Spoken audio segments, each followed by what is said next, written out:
Good afternoon, everybody, and welcome to this meeting of the North Sydney Local Planning Panel. I'd like to begin by acknowledging the traditional custodians of the land, the Camaragal people on which we meet today, and wherever you may be, I'd like to pay my respects to elders past, present, and emerging. The meeting today is to consider the determination of 6 matters, 1 to be heard in public, as there were more than 10 submissions made.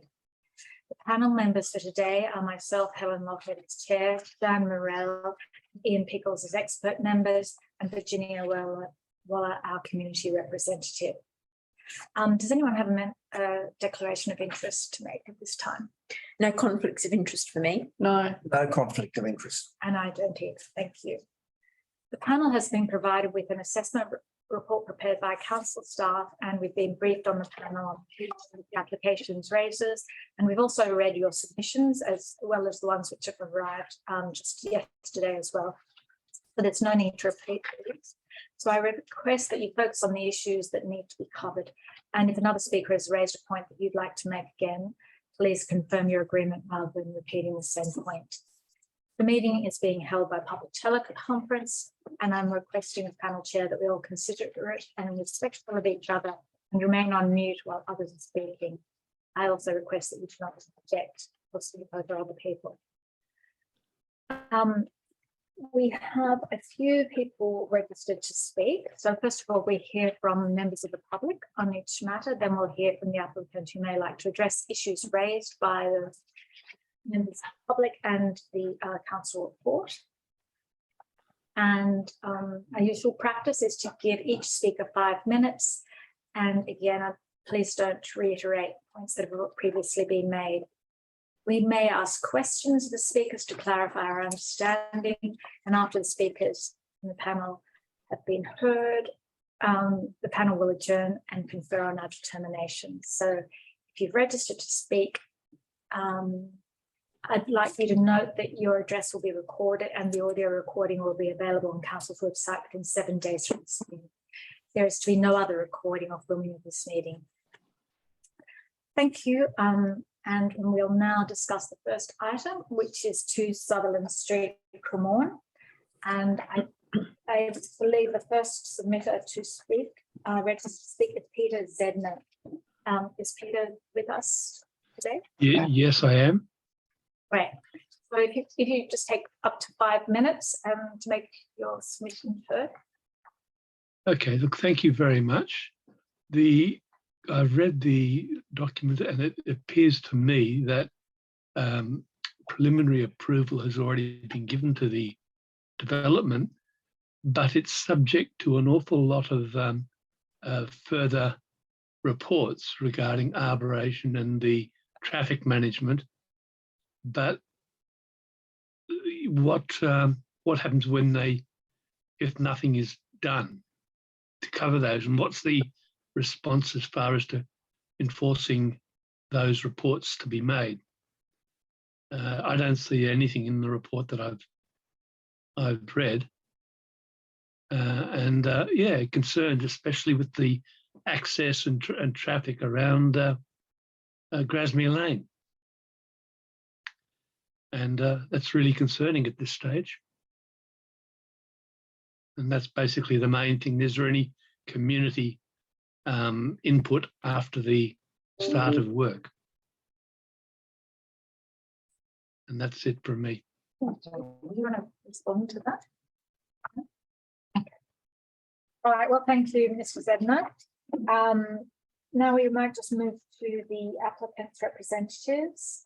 We've got a number of speakers registered. Theo Wilkinson from Guida Consulting, Sue Francis from Guida Consulting, Luke Feltus from Ethos Urban, Jeff Bonus from Urban Designer, Lee Hancock-Ron from the architectural firm, and Matthew Billing from Platform Project Services. So I'm not sure who's going to be speaking, but Sue, it looks like Sue. It looks like it's me, Chair. Thank you very much. I have a team of people with me who can respond to specific issues if they need to, and to clarify specific issues. For example, Mr. Feltis might need to speak on in relation to the affordable housing contribution issue. But I'd like to say, if first of all, just to double check that you have seen, I think you mentioned earlier, Chair, that you had received the submission sent on the 1st of October, which is our response to the report and the conditions. Yes, we've all received that. And 1st of August, though, we've received it. Yes, no, I appreciate that. I only got the report that the weekend before.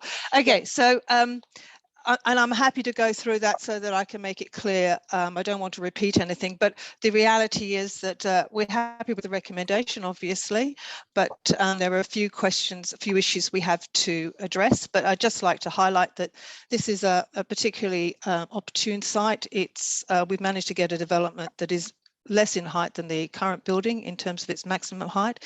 It actually results in improved views over and above what could otherwise be there.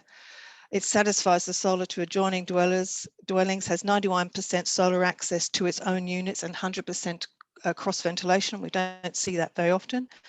It provides 5 times more private open space to the individual units, and whilst we acknowledge that the communal open space is less than that, the quantum of private open space, the excess of private open space equates to double the amount of communal open space we would have to have provided. So we're well in excess of open space, whether it's private or communal.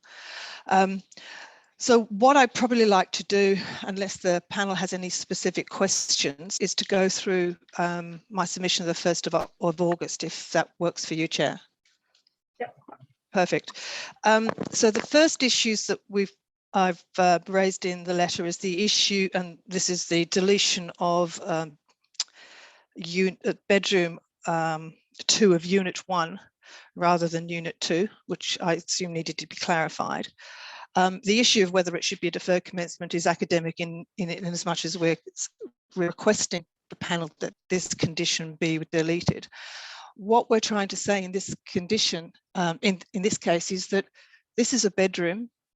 This does not have a requirement for direct solar access, 0 solar access. We satisfy 91% of the units with solar access. The building performs really well in terms of solar access. This particular bedroom not only has some sun, I accept only 1 hour, but it also has the opening of this courtyard, which is very pleasant. Whilst I accept it's below the street level, but so is a lot of the street. It's a function of the fall in the land.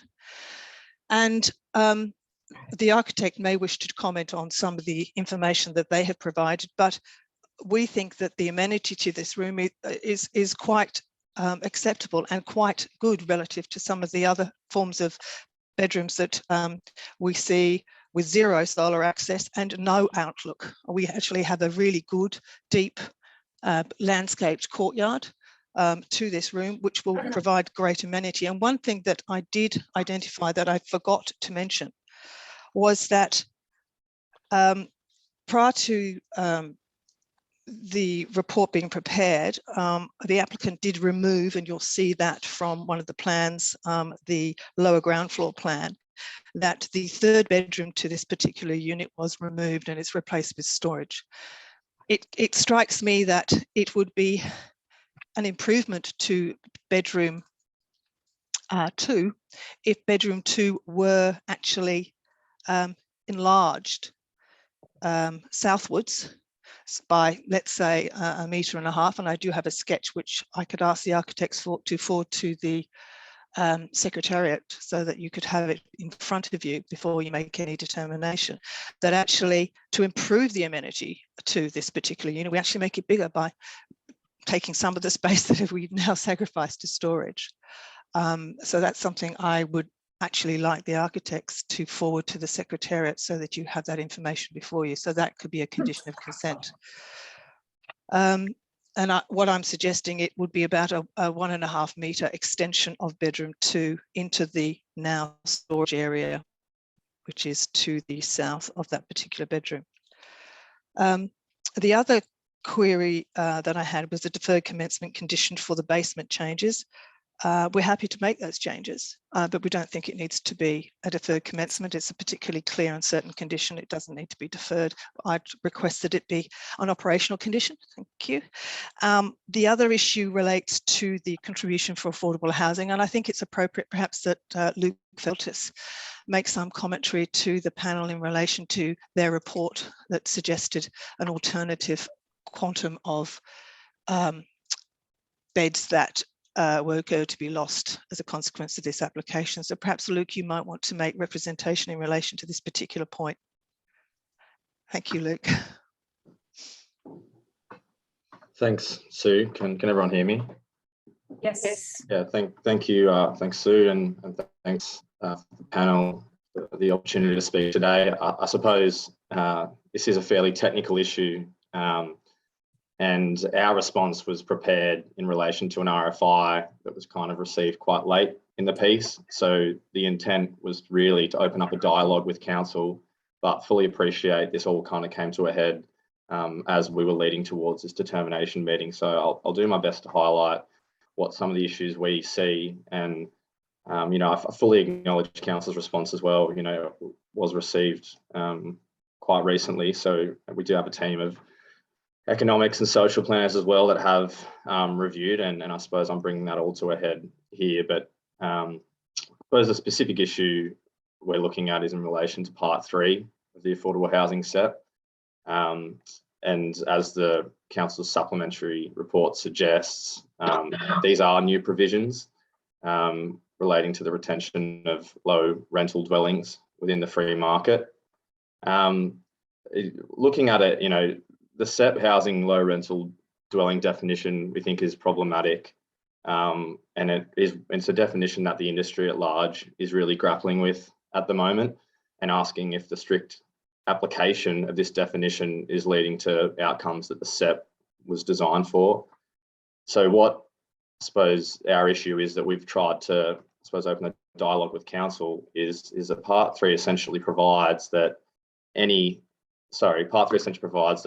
should low rental dwellings be lost, there needs to be compensation paid, and generally that'll be imposed by a monetary contribution.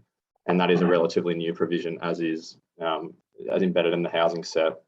So if you take a very literal interpretation of what a low rental dwelling is under that set, that could be any existing dwelling. That could be even be 50 cents, $1 below median market rates across a relevant period. And that's council's current position, and that's fully acknowledged and reflected in the draft consent. That is one interpretation and a literal interpretation of low rental dwelling. I think that said, we've just simply suggested an alternate method of looking at what a low rental housing dwelling could be. And we've looked more broadly at a national framework that is obviously other affordable housing providers and organisations is where I suppose the benchmark is set, and how that is different to what a strict interpretation of low rental dwelling in the housing set is applied, and then applied to private proponents. So in common practice, we understand that 20% below market is what is characterised as a low rental dwelling, and therefore what is intended to be stock for low to moderate income earners. And where I think there's a disparity is that $1 below median market is not consistent with, you know, a very broader and established framework that suggests that 20% below market is the rate that should be provided, or to ensure that there's stock for the low to moderate income earners. So I'm certainly not I'm not criticising council's interpretation of the housing set, because the literal interpretation is correct, simply suggesting an alternate way of thinking about that. If the intent of the set is to retain low rental housing dwellings, is qualifying all 21 of the current dwellings on site as low rental dwellings, is that appropriate in the circumstances of the site? And we believe that there is some scope under Part 3, Clause 2G of SEP housing to perhaps consider an alternate methodology. and whether it imposed a full suite of contributions or partial. So, like I said, it is an issue that we're grappling with more broadly in the industry. It is a new provision. This was simply one way we looked at thinking about it, as opposed to a strict interpretation. And again, we acknowledge Council's response. Thank you.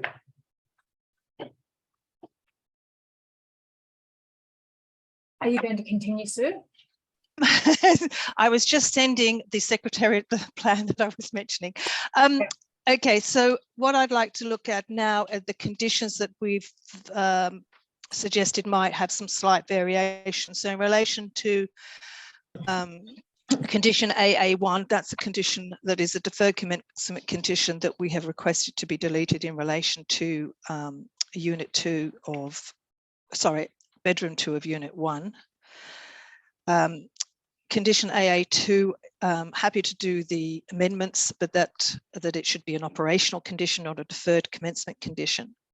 And then the majority of the other conditions are matters relating to the issue of any construction certificate to relevant construction certificate. And you'll see, if you look at each specific issue, that there are certain circumstances where it's even put in the section where it's prior to commencement, not prior to any CC, and that in other circumstances, it's just not possible to do certain things before any CC because you actually have to physically do work. So you need to have a relevant CC in place to be able to do some of the work that are required by condition. Now, I'm happy to go through each condition if that is what you want, but I think they're pretty clear in what they're stating. I'll leave that to you because it's quite a list.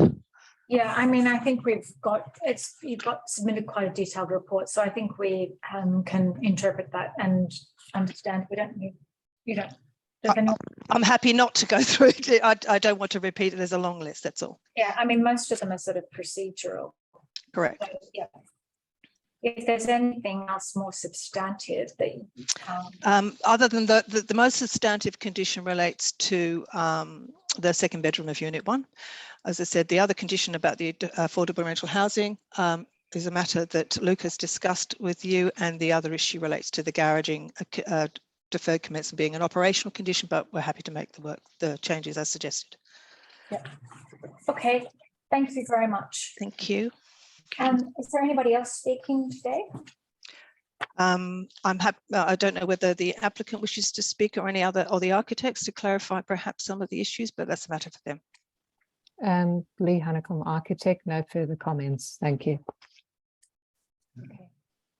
Does any of the panel have questions of the applicant? Not for me, thank you. No. Okay.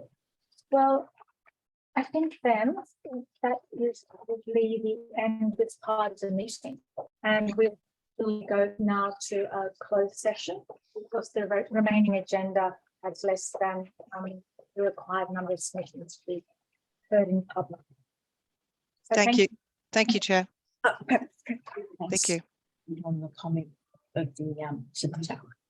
Oh, sorry, Sue. Sorry, before you go. Yes. I forgot to ask, do you have a response for the submitter? Oh, sorry, the enforcement issues. Oh, that's right, the enforcement and in compliance with the conditions. They are the normal conditions relating to compliance with any conditions consent under the Act. And I am sure Council will do their diligent job to make sure that the works that are required by condition are complied with. There's no reason to suggest that there be any particular issue with enforcement of those conditions. We're not challenging those conditions in any way. Okay, great. Thank you very much. Thank you. Thank you, everybody.